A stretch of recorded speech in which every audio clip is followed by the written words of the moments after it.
disprove it, anything like that. Just be curious, because that is really how we can learn the most from ourselves. Moving on, let's get into this topic here. So, when we define drug endangered children, that's a phrase that has gained a lot of popularity over the last several years. We have whole conferences dedicated to it. We have national alliances that are dedicated to it. We have standardized training for that. But when you hear that phrase, drug endangered child, what comes to your mind? And if you don't care, just throw it in the chat and I will just read those. And I know the chat is going to host some panelists, which is fine. So I'll just read off kind of what is being said. So we have chaos,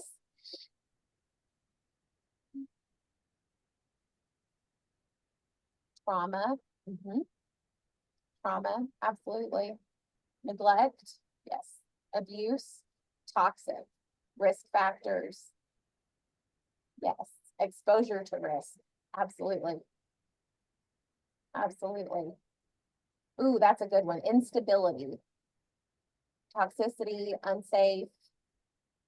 Yes. Yes. Fear, uncertainty. Yes. You guys are spot on. Anytime we think about this concept of drug endangered children, this is immediately what comes into our mind. We think of a child who is endangered by something in the home that is related to drugs. So I want to ask you, what are these children endangered by? So we're moving past just thinking about what the phrase drug endangered children brings to our mind. And we're thinking a little bit more critically and a little deeper about what are these children actually endangered by? Are they endangered by their parents or caregivers? Are they endangered by the context of their situation? Are they being, raised in a situation where they have limited resources? Maybe their parents have they don't have enough support. Is it the home environment? Is the home environment dangerous? Are they being raised in an unclean home, or in a home where there are, drugs that are left out that children can easily access? Or is it something else? What is it that endangers these children that we're talking about? Fears, all of the above, who they're in the care of, absolutely. Emotional attunement by parents, financial constraints, potentially low emotional and physical safety. That's a fantastic answer. Home environment, and a parent or caregiver who's using caregivers, all of the above. Yes, absolutely. So again, you can see that this is a very complicated issue. When you just look at the comments that are coming in, all of these things really kind of fit under that umbrella, right? All of these things can potentially create risk in the home. So that is why whenever we're thinking about drug endangered children, we cannot immediately just go and point the finger at the parent or the drug. We have to think a little bit more critically about what is actually going on in that home. So here is our deck iceberg, okay? I love icebergs. I am a social worker, so anytime I can use an iceberg to explain something, I'm gonna do it. And so this is the deck iceberg. And the main thing I want you to get out of this is that child maltreatment and neglect does not happen in a vacuum. That means that there are typically circumstances, there are typically contextual things, outside factors, internal factors, all of these things that lead up to that experience of that child being mistreated, abused, neglected, or that that ultimately lead to that being the lifestyle that child is unfortunately living. So oftentimes, whenever we think of drug endangered children, what we see on the surface, we see a drug endangered child, right? We see a child who's at risk of trauma. We see a child who is at risk of child abuse or neglect. We see a parent or caregiver who may be using substances and prioritizing those substances over the care of their children. But when we dig a little bit deeper, when we get to know the situation a little bit better, oftentimes we find that there are other factors at play, right? And I want to, again, give a disclaimer about this slide that None of the things on this slide are meant to be a blaming factor for the children, especially whenever we get into that, what we sometimes find, we kind of look below the surface. Oftentimes, we may find that we have a parent with a mental health challenge or a parent who struggles with ongoing mental health issues. We may have a parent that has, unfortunately, just a very limited parenting capacity. That is absolutely a thing. And it's something that has been well documented. And there are a lot of things that go into that. But oftentimes we make the mistake of assuming that because someone is a parent, that they are naturally going to be parental, right?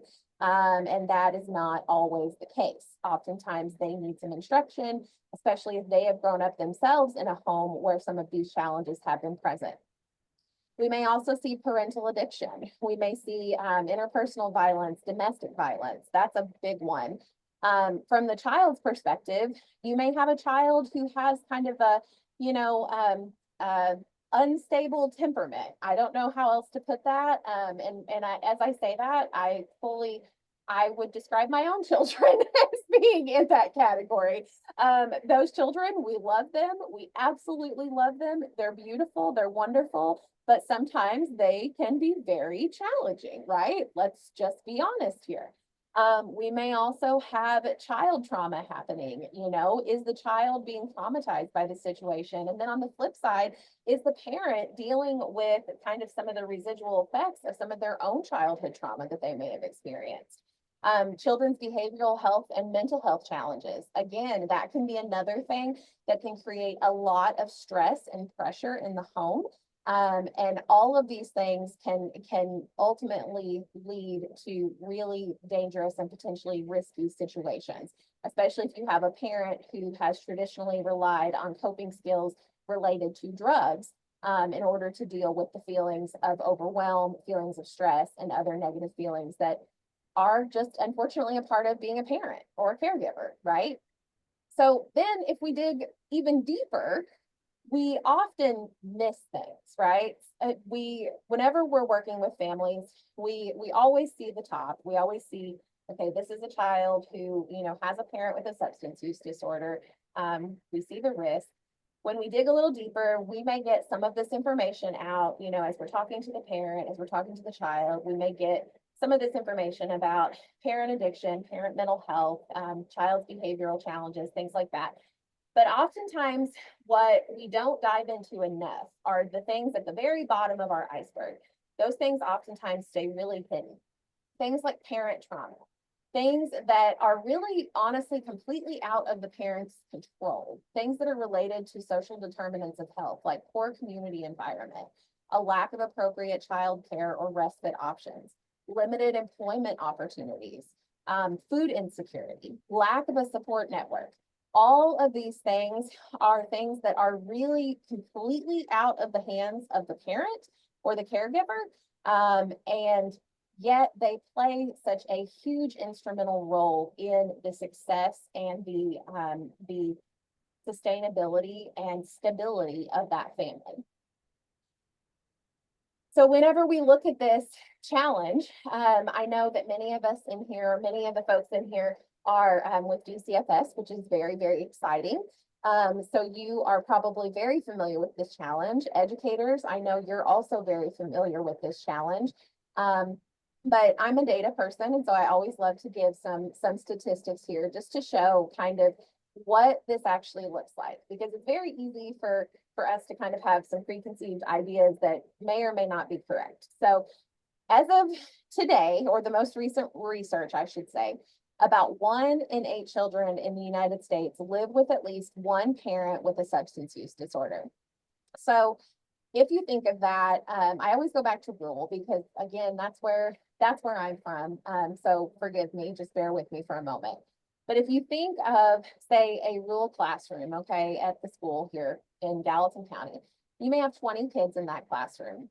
So statistically speaking, at least 2 of those kids are going to be experiencing this type of situation at home. They're going to have a parent with some sort of a substance use disorder. Now, the real difficulty with that is that we know that substance use disorders and mental health is also related or more highly prevalent in areas that are rural versus urban or metropolitan areas. There's a lot of things that go into this, and I don't have time to get into a lot of those today. But in rural communities, it is actually, the statistics are much higher than 1 in 8 typically. It's much more prevalent. It is something that we experience much more often. Just for example, again, I said I'm from the southern part of Illinois, and last year, I believe it was, I had the pleasure of speaking with a DCFS investigations team, and they shared with me that in DCFS cases down here in our southern region, the percentage of families that are coming in with a neglect allegation and ultimately an open case, it's about 60% of them that have some sort of substance use challenge at play in this. So as you can see, it's much higher. I would be really interested to know how that looks throughout the rest of the state. Also in 2019, about 38.9%, so roughly about 40% of the children removed from the home were removed for substance use related concerns. This is national data. Again, this varies depending on region and the type of region, the geography of the region, but just still a very startling statistic there. Globally, we know that women are underrepresented in treatment for substance use disorders.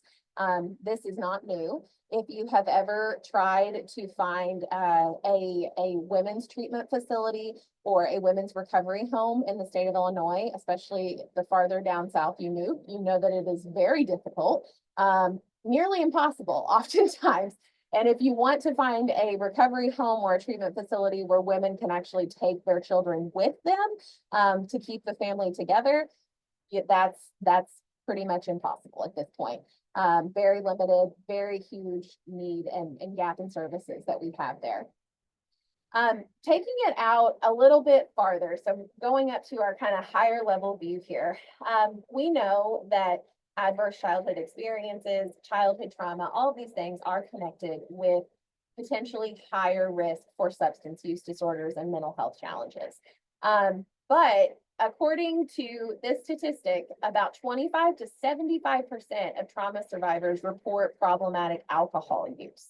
Now, alcohol use is something that is hotly contended, right? It is the most commonly abused substance in the United States of America, and yet it is also the most widely accepted.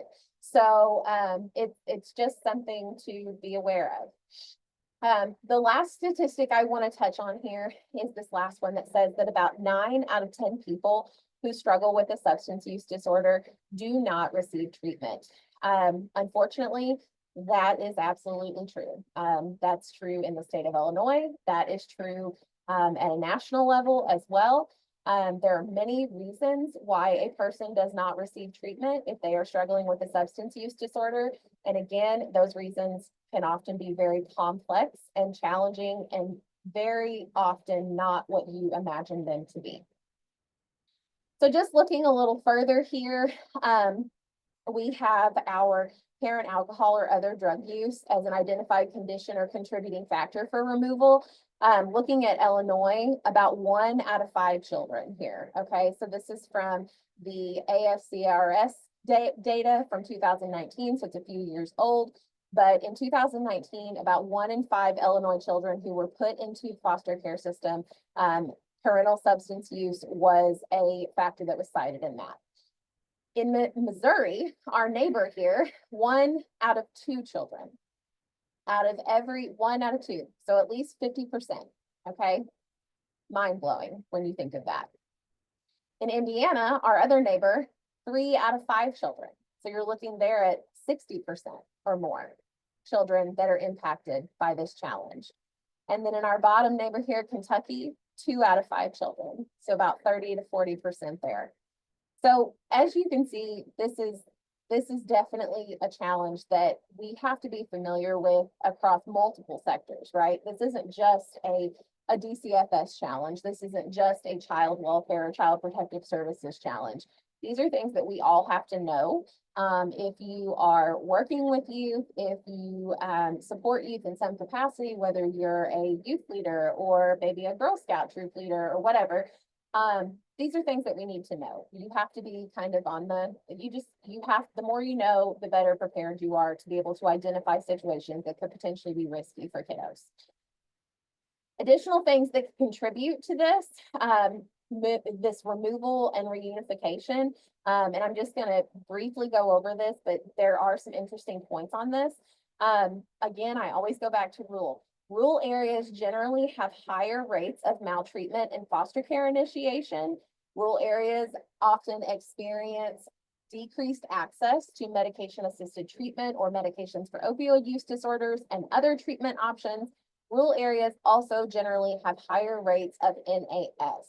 Now, there was a study, and I apologize that I do not have it on this in this slide deck, but there was a study that actually, I believe it is in the folder that I will share with you all at the end, that actually showed that in rural communities, regardless of the difference of risk, so between a rural community and a metropolitan community or a more urban community, we can have this a family that's experiencing the same type of situation, same level of risk. The family that lives in the rural community is more likely to experience DCFS involvement than the family that lives in the urban or metropolitan community. And that is regardless of any difference in risk. It doesn't matter if they're even less risk, they are still more likely to become involved in the system.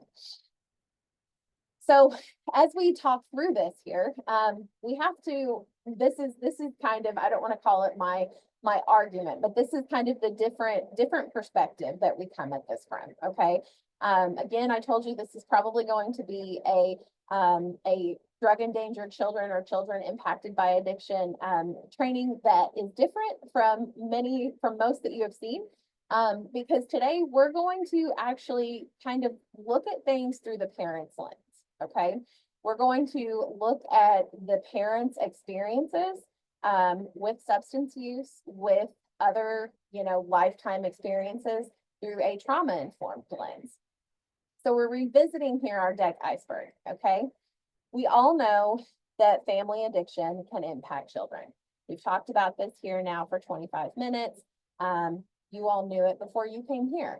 Maybe you lived, that experience yourself. Maybe you've seen it in your work or in your family. We know this. We know how it impacts children.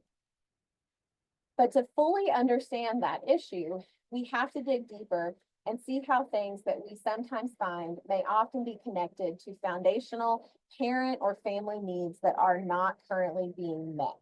Again, whenever we are working with a family who is experiencing parental addiction or some sort of substance use challenge, oftentimes we only scratch the surface of what is really going on in that family. So we see, the outside kind of 10,000-foot view. If we're lucky enough that we get to talk with the family and get some information, collect some information, we may learn some more. But then again, oftentimes, so many times, we don't dig deep enough to really get to the root cause of what is going on. And unfortunately, when we don't do that, we end up missing really crucial things that can become really a make or break for that family to be successful in maintaining stability and ultimately, hopefully, regaining custody of their children. So our first foundational need here is a support system. I don't think that there is any person here, I hope not, that would argue that parents don't need a support system, right? We know that parents need a support system. I'm a parent. I have 3 little ones, a 10 years old, 8 years old, and 6 years old. And if it were not for the support system that I have, I cannot begin to tell you the challenges that I would face, honestly. Parents need a support system. Whenever we have a family who is experiencing substance use or parental addiction, oftentimes we have a family that is existing in isolation. or they're existing in a much smaller, almost like subculture of their community, right? They are with people who may also be using drugs, other parents, other families.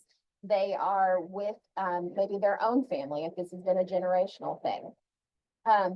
Because stigma, right? In my opinion, there is really no group of people that is as highly stigmatized as parents who use drugs. Just inherently, whenever you say that you have a mom or a dad who is using substances, immediately people get upset. One thing that I always like to gauge, and I'm just going to ask you all this question here, okay? In the chat, if you would respond, if which one of these options kind of fits, let's say it upsets your system more, it upsets you a little bit more, it makes you kind of cringe maybe a little bit more. A mom who uses drugs or a dad who uses drugs? You don't have to think a ton into it. You don't have to explain yourself. Which one upsets you more? Which one makes you more, triggered, whatever you want to call it? Seeing lots of moms, couple dads. Mom. Yes. So ironically enough, this is a poll that I did recently at a conference of the conference attendees, and it was about 70% of the attendees said the exact same thing. They said that the thought of a mother using drugs or alcohol really upset them so much more. Oh, Daniela, we're going to get into that. Really upset them so much more than the thought of a father using drugs or alcohol. And I don't know if everyone can see it or not, but as Daniela just said in the chat, gender roles and expectations of mothers oftentimes play a part in how we view mothers who use substances. So whenever you think of a mother, you think of, the person who is primarily responsible, maybe especially in those early newborn days, for caring for that infant, right? You think of a mother who may be breastfeeding. You think of a mother who may be pregnant. You think of the mother really as kind of that primary caregiver, that touchstone for that child. And the thought of that mother being under the influence of substances is very upsetting for most people. On the flip side, we have kind of our societal roles and societal beliefs about fathers, right? I do another presentation and it's called Be a Good Mom, and it's actually exactly about this topic, about how women and mothers in particular experience substance use disorders in a much different way than fathers do, or than other people do. And so much of that comes back to those gender roles. If you want to be a good mother, you have to be present. You have to anticipate your child's needs. You have to always be putting yourself last. You have to not just take care of your child, but you also still have to take care of the rest of the members of your family. There's so many expectations that we place on ourselves, and that society really places on us. If you're a father, oftentimes, there, and again, I have this in another presentation. I actually Googled, what makes a good mother, and Google spit me out a nice little AI summary based on everything that was brought up, and it was pretty much everything that I just said. And then I Googled what makes a good father, and the summary of what makes a good father is essentially a dad who is there, a dad who is emotionally available, and a dad who sets a good example. That was pretty much it. So when you take a really broad view to that, moms are expected to do all of these different things while maintaining a home, while maintaining, ourselves, while potentially working a job, all of these other things. And dads are oftentimes just really kind of expected to show up. And that's not to disparage any dads in here, so please don't take it like that. Dads are absolutely just a crucial part of the family support system.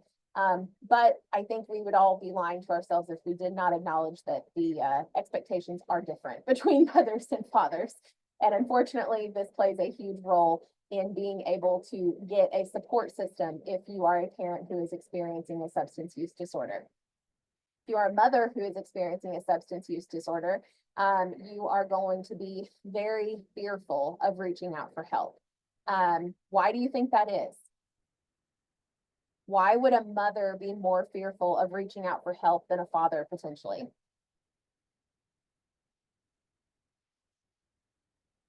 Stigma. Mhm. There we go. Removal of children, DCFS involvement, afraid to have their children taken. Absolutely. Yes. There is a wonderful study that you all will get access to at the end of this presentation. And it's an article called Be a Good Mom. And in that article, they discuss they talk with mothers and grandmothers actually who have experienced addiction, and they look at what were the things that motivated them to get treatment or to get help, and what were the things that were barriers to them getting treatment or help. Fear of their children being taken from them, the number one barrier right there. That was the number one barrier. Mothers want their babies with them. We're biologically programmed to want that. I'm not saying that's the case in every single situation, but generally that is the situation. We also are fearful that if we reach out and ask for help, because of the pressure that society and oftentimes ourselves that we place on ourselves to be this ideal perfect mother, we are afraid to ask for help because it makes us look weak. It makes us look like we can't handle things or like we can't handle our children. It's just a whole different level of kind of internal and external stigma there. So all of this, as you can imagine, can make it really difficult for, say, a mother with a substance use disorder to find a support system, right? So what's going to happen is that oftentimes that mother is going to suffer in silence. Oftentimes that mother is going to suffer quietly. She may try to hide her drug use. One of my wonderful peers that I work with, I'm so blessed to work with her. She will tell you that whenever she was in the height of her addiction, she had 4 children at home. Her children never saw her use drugs. They saw their father use drugs, but they never saw her use drugs because she was very careful that she only did it in the bathroom, and she did it in a way that was quick and had no smell, did not require any materials, anything like any paraphernalia, anything like that. So she was in the height of her addiction, and yet she was still parenting 4 children. They were still clean, they were still fed, they were still in school. And from that outside perspective, she was doing a great job with them, right? Do you think that's true that a person in addiction, a parent who is experiencing some sort of a substance use disorder, can also still be a good parent? I'm just asking. Do you think that's true? See a yes? Yes. I'm so happy to see yeses. Yeses make me so happy on this one. Yes, absolutely. Absolutely. Yes, it is, because as parents, we get really good at juggling things, right? We get really, really good at learning how to juggle multiple spinning plates in the air, sometimes while riding a bike that might be on fire. We get really good at learning how to juggle things. And also we get really good at learning how to hide things, right? Until it catches up with us. At that point, we are in a situation, oftentimes that is kind of the lowest point in that person's life or in that person's experience. Things catch up to them and they realize, okay, I need help. I can't keep juggling these plates. The bike is on fire, and now, I'm also on fire. I can't do this. So again, whenever we are thinking about these situations, we have to think about kind of that broad perspective. We don't want to just look at the family and say, okay, you got mom, you got dad. We can't treat mom and dad the same. Now, I know with our laws and our organizational policies and all of those things, we have to treat everyone the same. But when it comes to how you approach that person, you work with that person, it's always good just to be cognizant in the back of your mind that the experiences are different, right? They are. Okay, moving on to the next part of this here. Addressing parental trauma. This is yet another need. So many times you saw the statistic that about 9 out of 10 people who need substance use treatment do not get the treatment that they need. That can also be said about mental health treatment, especially about trauma. Oftentimes, whenever you have a family that is impacted by addiction, a parent that is experiencing an addiction, if you talk with them and you spend some time learning about their childhood, learning about their home environment, you will find that they oftentimes also grew up in a chaotic home. They grew up in instability. Maybe they grew up in a culture of substance use. And I say a culture of substance use because that is, especially again in rural communities, that is exactly what it is. It is a culture of substance use. Many of the peers that I have worked with over the last several years have told me, you know, I'm always picking their brains about things because I just always am curious and I want to learn as much as I can about this topic. They told me that, you know, drugs were really just, it was like a predestination for them going through life, you know. They knew it was expected that, you know, their parents used drugs. The first time they used drugs with their parents. They were, you know, expected. One of the peers actually said it was kind of a rite of passage. The first time he used IV drugs with his mom. So all of these things, whenever you're looking at this parent in front of you who may have some sort of a substance use disorder or struggling with addiction, you have to look into their history too, right? Because oftentimes what you're going to find is a culture of substance use that maybe they grew up in where it was very normalized. And oftentimes you're going to find a whole lot of trauma. Things we know about trauma. Trauma is something that we've talked about a lot over the past few years. So we know, thankfully, quite a bit about it, but there is still so much to learn. And there's always, I feel like even me, and as much as I talk about trauma and substance use, there's always new ways to think about things. So the first thing here is, you know, trauma impacts a parent's sense of self. So when you think of that, if you are a parent, if you, you know, or if you are in a caregiving position, one of the things that we really have to have is we have to be sure of ourselves in some way, right? If we're disciplining our children, we have to be sure of ourselves. If we are trying to decide, you know, what to do or what our child needs or how best to take care of our family, we have to be sure of ourselves. And what trauma does is it kind of breaks that connection between the parent and their self-confidence. It really rattles their sense of self. And oftentimes it can create this internal chaos for them where maybe they don't trust their own judgment. They don't trust their own opinions. Maybe they don't trust anyone else's opinions or judgment or input either. This can also create an environment where these parents have very limited coping mechanisms. Again, that circles back around to that culture of drug use. If that parent has grown up in an environment where mom, dad, grandma, grandpa, everyone else always coped by getting high or getting drunk, they're probably going to have limited coping mechanisms, right? Unless they have had some sort of therapy or counseling or some really strong protective factors in place to help get them past that. It can also create a lot of confusion internally.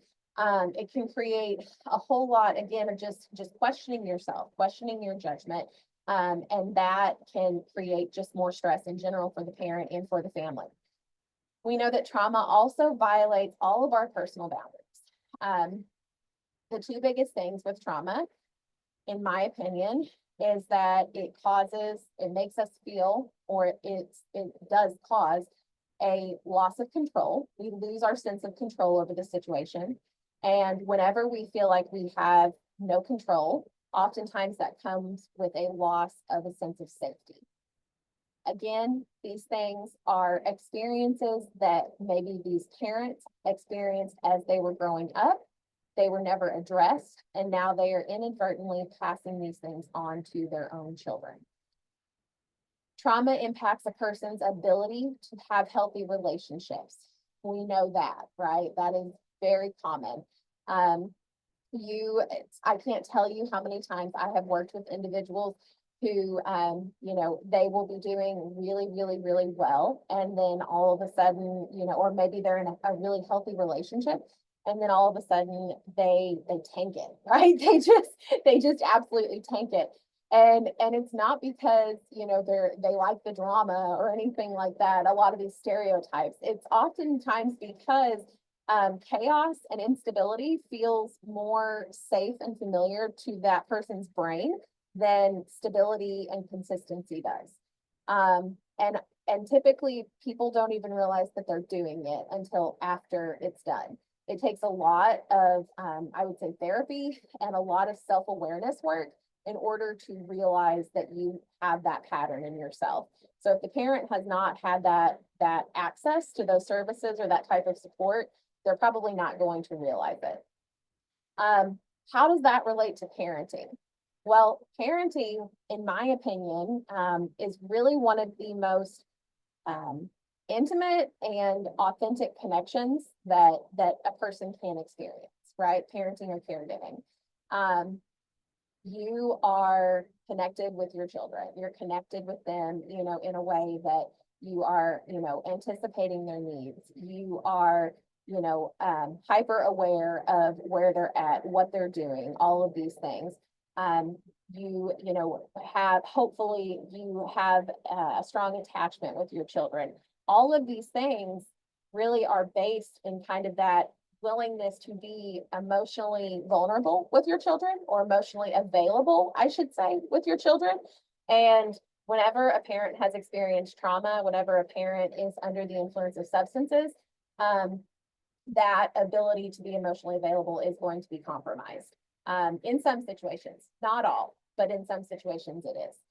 And then lastly, people often respond to trauma by adopting these maladaptive coping mechanisms. That's really where we lump in the substance use, right? Because if we're honest with ourselves, getting high, getting drunk, really, I mean, it is a coping mechanism for stress, right? It is. It's not a good one. Nobody say Megan Reagan is saying go get high or drunk so that you can deal with your stress, okay? Not saying that.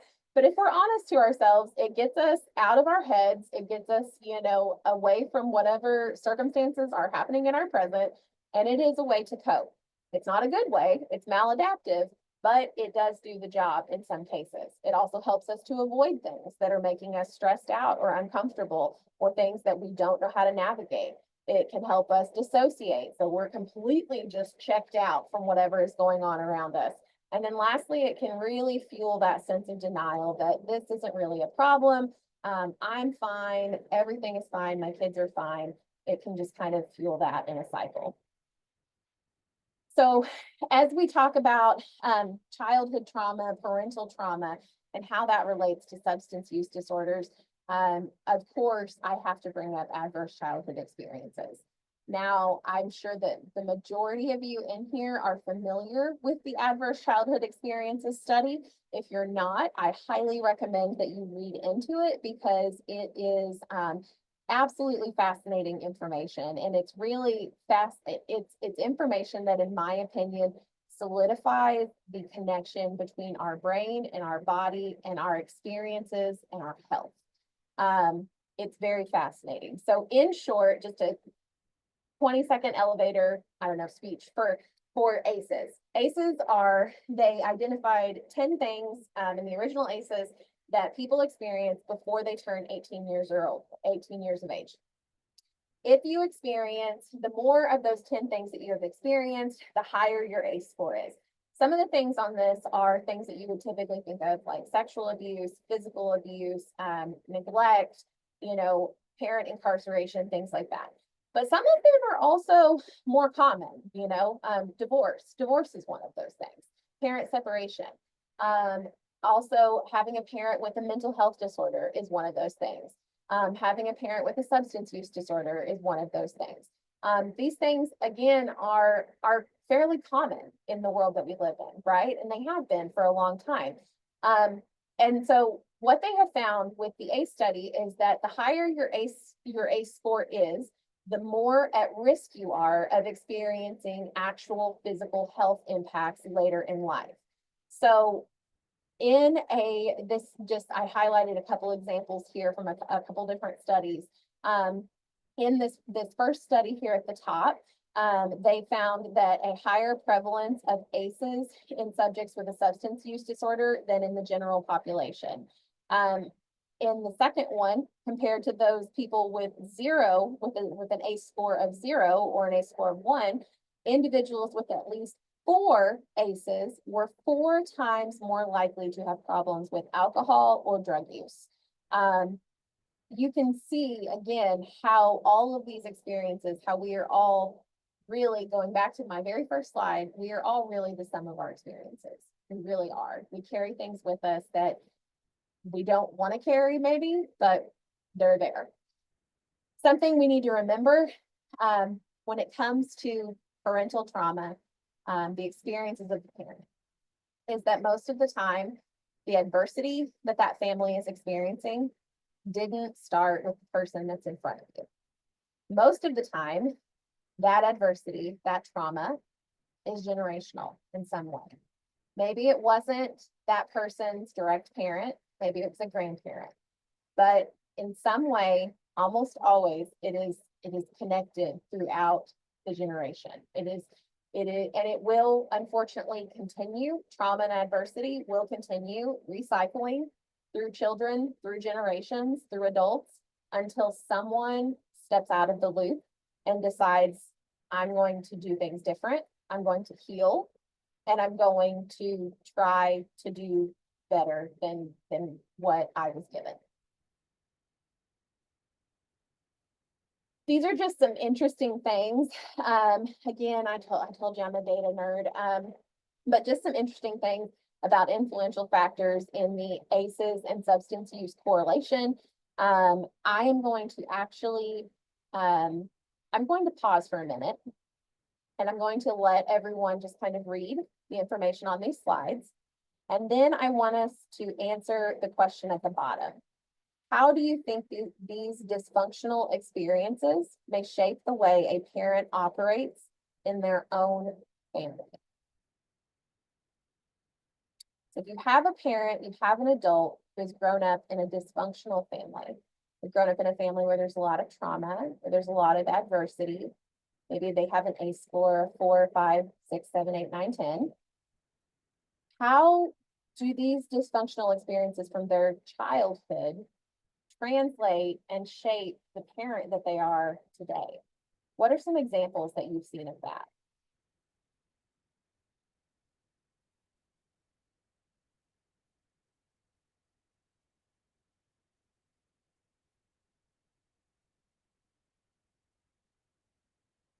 You can feel free to share that in the chat, your thoughts. Could be unaware of trauma responses or triggers, especially when children reach a certain age. Yes.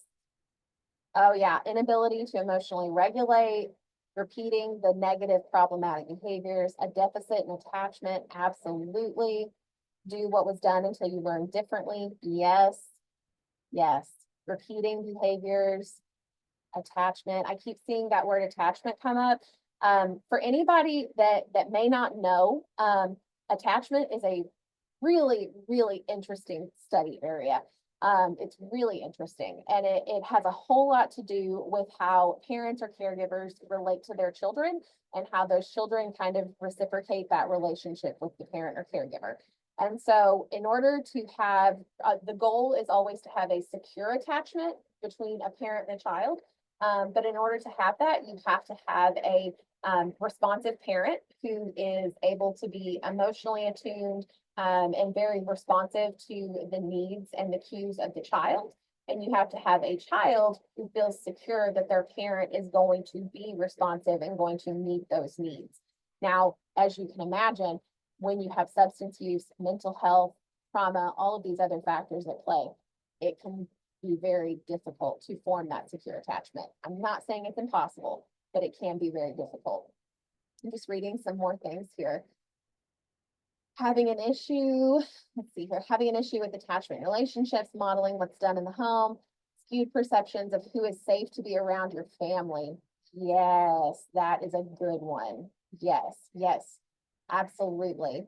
Invalidating or not accepting of their own child's concerns due to the unseen work they have done healing from their own trauma. Yes. You guys are amazing. These are really, really wonderful answers. And you're exactly right. Again, generational trauma, generational cycles continue until someone steps out of the loop, right? It continues. We can set out to say, and I will tell you firsthand experience here, I set out as a parent. Before I was a great parent before I had kids, right? I knew all about parenting before I actually became a parent for the first time. And I always said, you know, I'm going to do things different. I'm going to raise my children differently. I'm not going to put them through the type of things that my parents put me through, all of these different things.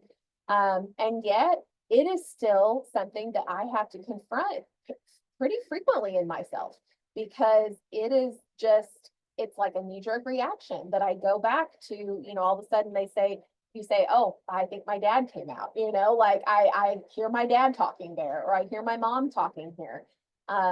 It's hard. It's an ongoing battle. It really, really is.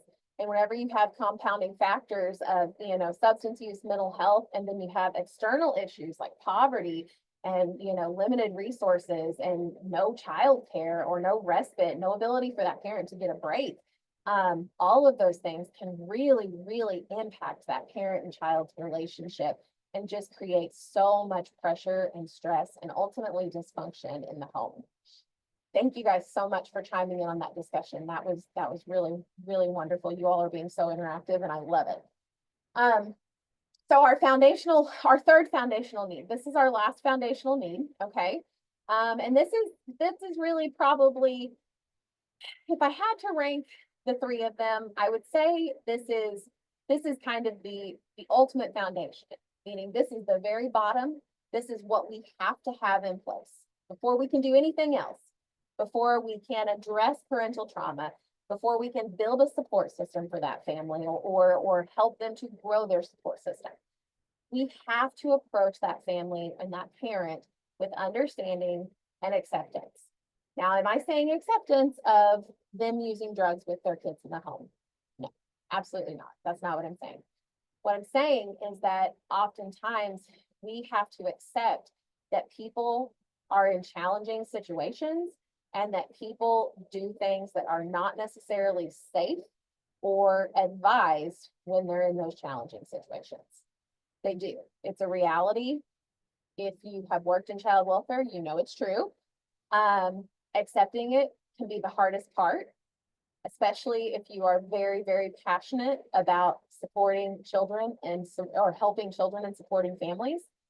But we still have to accept that we have not walked that parent's walk. We have not walked that person's journey. And so we have to be mindful of how our attitude, our demeanor, our perspective may impact the work that we do with that parent or family. So here we have a few different examples of stigma. Now, I know everyone has heard of stigma, but did you know that there are actually different types of stigma? There are different types of stigma. The first one is going to be implicit stigma, okay? That is the stigma that we hold within ourselves. It can be that I hold that stigma against, let's say, a mom who is using substances. It can also be the way that that mom stigmatizes herself for her substance use disorder. That shame that she feels, that she struggles with drugs or alcohol.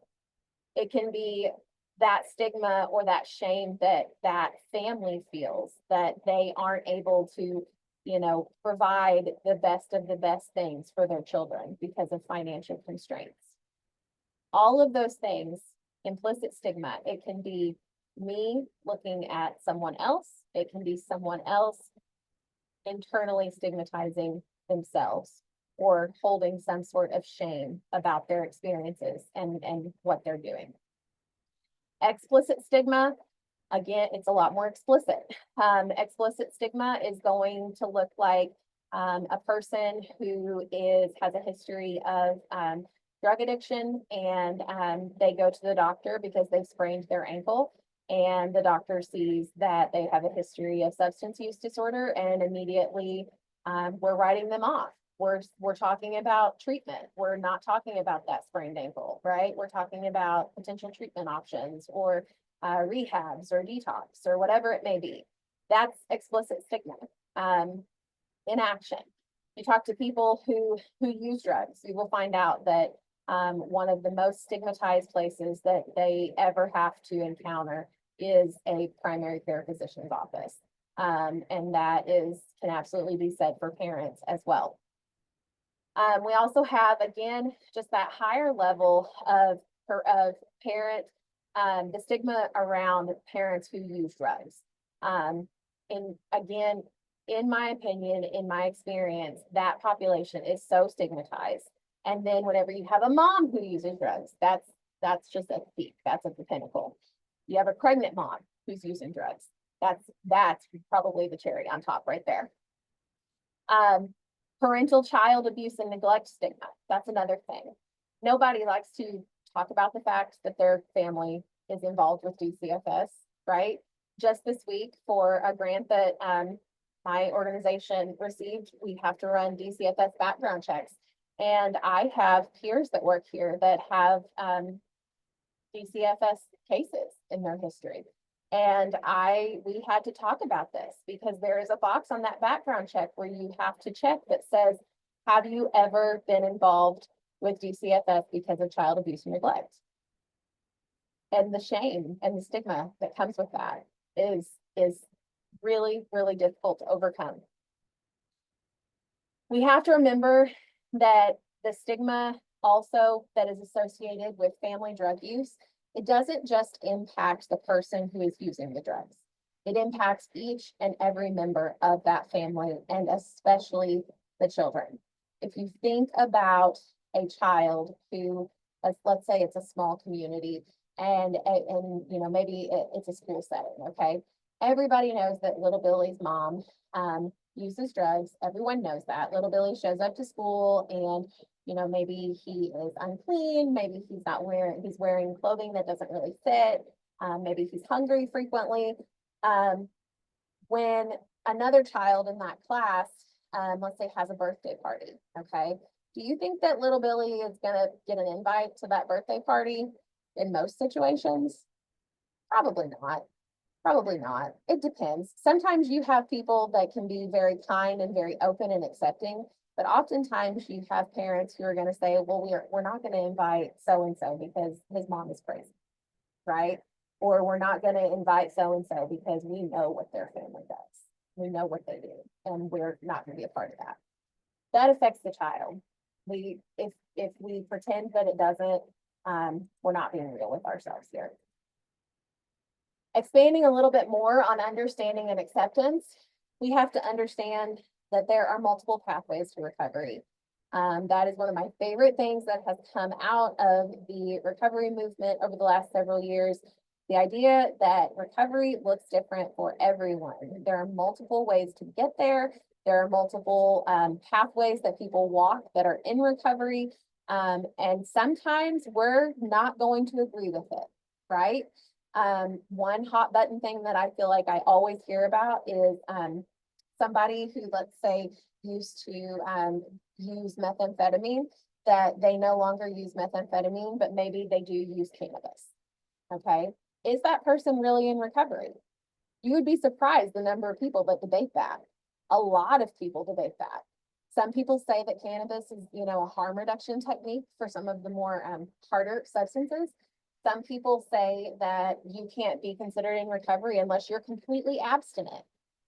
So where we come in this is just really checking ourselves, any kind of gut reactions that we have whenever parents or people share these things with us, and trying to challenge those things that come up in our systems and remind ourselves that there are multiple pathways to recovery. No one's recovery looks the same. They can be similar, but everybody experiences recovery differently. Also, we have to expect that recovery is very rarely a linear process. That means that there's going to be highs, there's going to be lows. It is very possible that there may be relapses. It's very possible that there may be resets and other obstacles. But the thing that we have to do is we have to encourage people to keep going. We can't focus on what happened yesterday. We can't focus, yes, okay, you slipped up, but let's move on. Let's move forward, right? Because we're all going to be the better for it, and we can't focus on that. The past is in the past. How do we move forward to ensure that this doesn't happen again and that you have more support? This is a slide that I included in so many of my presentations because it's very hard hitting in my opinion. These are some quotes that were actually taken from one of the studies that, like I said, you will have access to in a folder here in just a moment. And these are quotes from mothers or grandmothers who have the experience of substance use disorders or child welfare involvement. The quote in the middle is actually from my peer that I mentioned to you. My peer that she lost 4 children to the system, and during the height of her addiction, she has successfully closed her case. She has a beautiful, thriving little boy, and now she is an advocate for parents that are going on the same journey that she traveled. But when she said this to me, I will never forget it because it made so much sense. When you take our kids away, you take away our reason for not using. What is the point after that? And all of the quotes around that echo the same sentiment, right?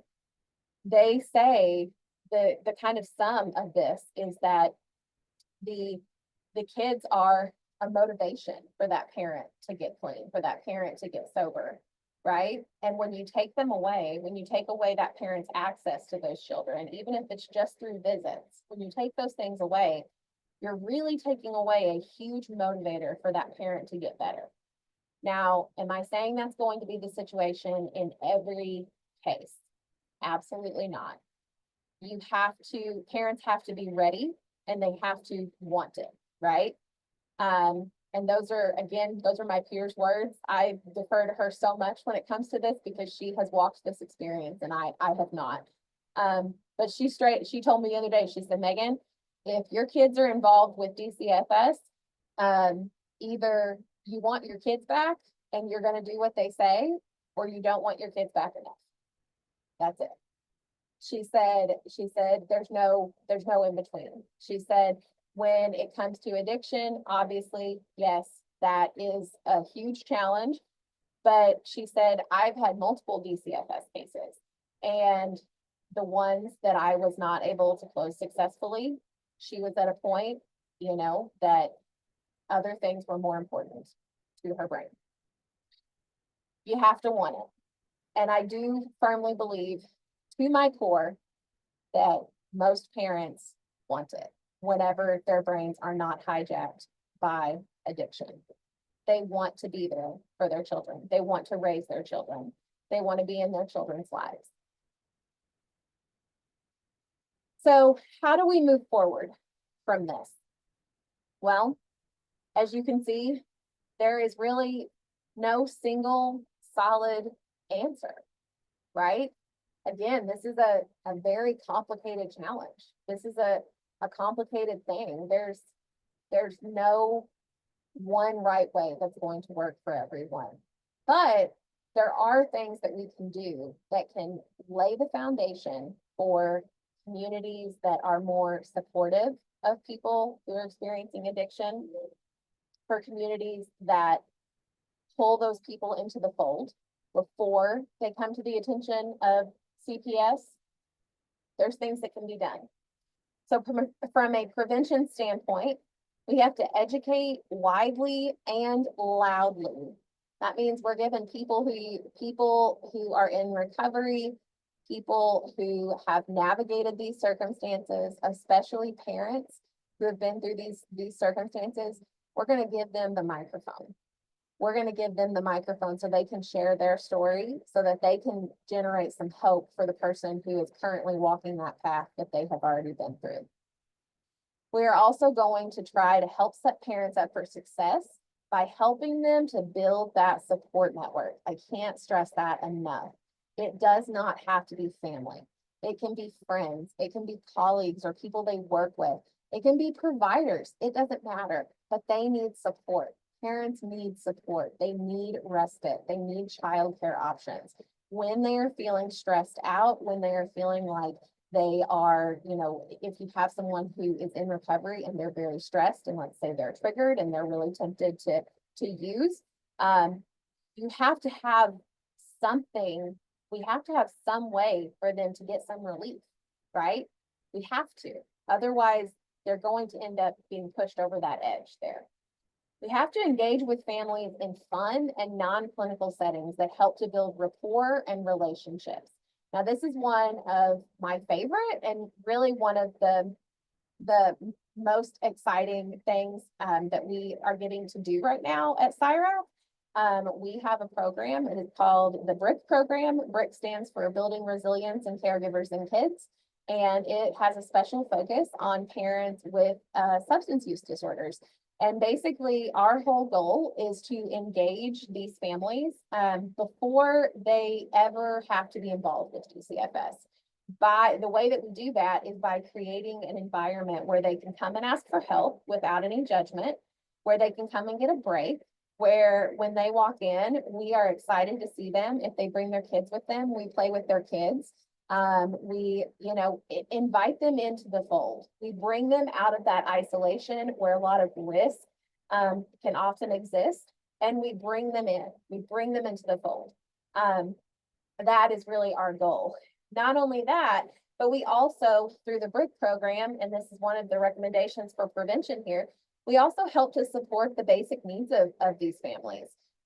Whenever we were, writing the grant for this program, we actually put in there things like gas cards and grocery cards, and we put some funds for rapid rehousing for parents that, have a stable job, but they maybe don't have the funds up front to get into a place to rent, and they're, they need a more stable home environment. Building in those tangible supports can make such a huge difference for these families and just taking the pressure off of those parents, right? Such a big difference. And it may seem, a lot of times I hear from people like, oh, it's just a Band-Aid. It doesn't make a long-term difference. But if you talk to parents who have been in those situations and who have benefited from those types of programs, they will tell you exactly what kind of a difference it makes for them.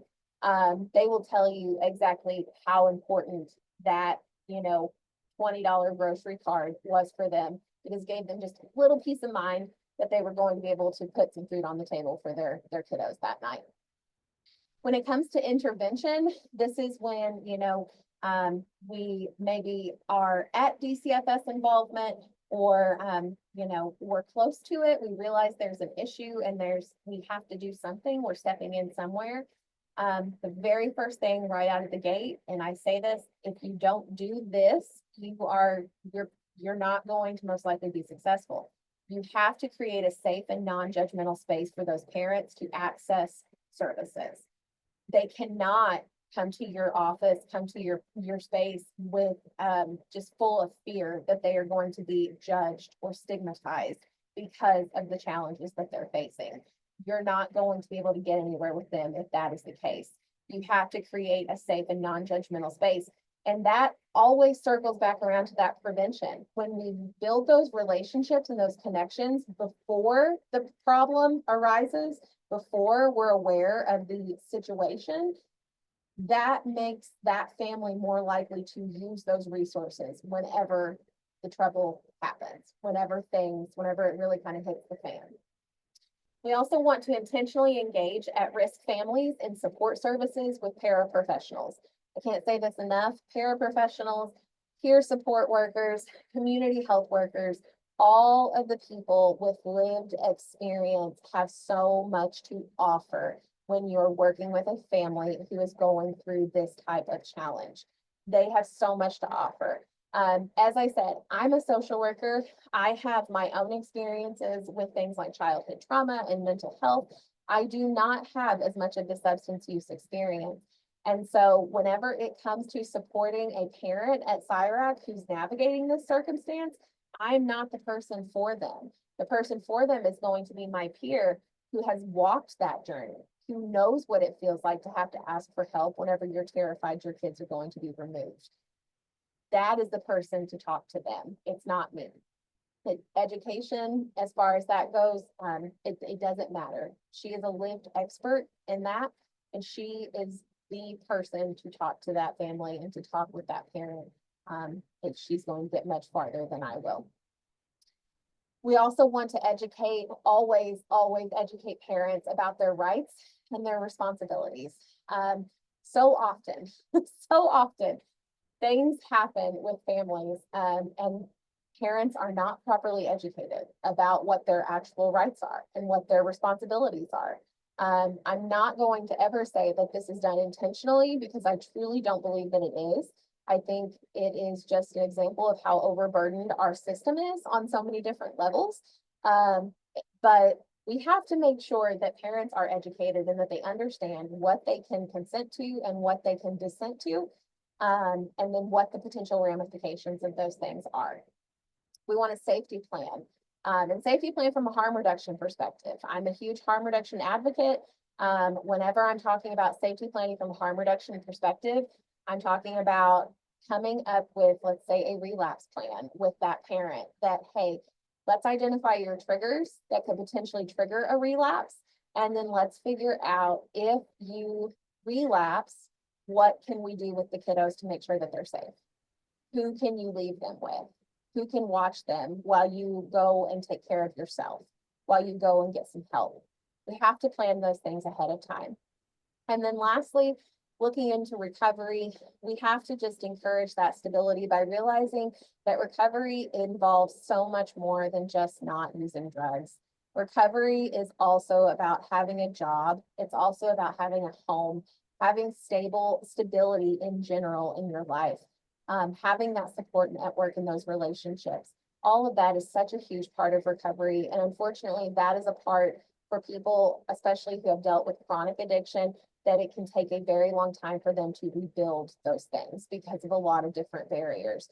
So we have to just encourage them just to keep plugging on, just keep trying. And in the meantime, be their support system, be there, and help them identify other supports, help them with finding a job, help them with, getting their record expunged if that's within your scope.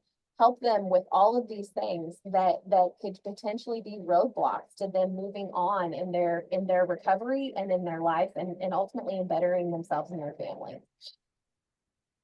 My final thoughts here: people, substance use, trauma, complicated, right? It's all complex. We can't take a one-size-fits-all approach to any of this. You have to take an individualized approach. The only way we can know what that family needs is by being curious and digging down all the way to the bottom of that iceberg, baby. That's all we can do. And it's very important that we take the time to do that. We also have to remember that trauma-informed is not just a framework that creates an excuse for a person's behavior. I think that hopefully is not a widely held belief anymore, but I think it still is in some circles. And so we just have to remember that it's not that. It is an evidence-based lens that helps us to really just understand and empathize with the people that we work with. It helps us to understand, where they're coming from, and just to be able to put ourselves in their shoes a little bit more. And then lastly, and this is the most important one, okay?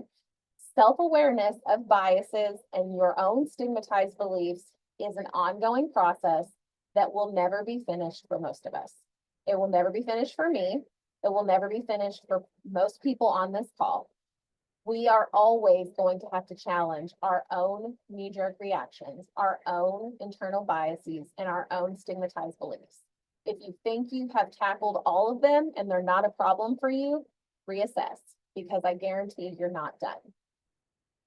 Thank you so much for your time today. I appreciate each of you that has been here and hung out with me for an hour and a half and listened to me talk about this. I have one quick request. So we do a lot of training here at CIRAC, okay? And I promise this is the shortest evaluation or training feedback survey that you're going to take, and I always give something in exchange for it. So if you will scan this QR code, it's like 3 questions, okay? And I want you all to know, I really do read this. I do read this feedback. I always am changing my presentations and my trainings because I want them to be what people need. And I want to always make sure that I am listening to my audience. Also, once you take this and you submit it, you will get a link to a Google Drive folder that is full of information, resources, and this slide deck that you can access, and you can learn so much more about this topic. Thank you so much again for your time, and I will pass it back over to you, Miss Nancy. Yay. Thank you so much, Megan. much.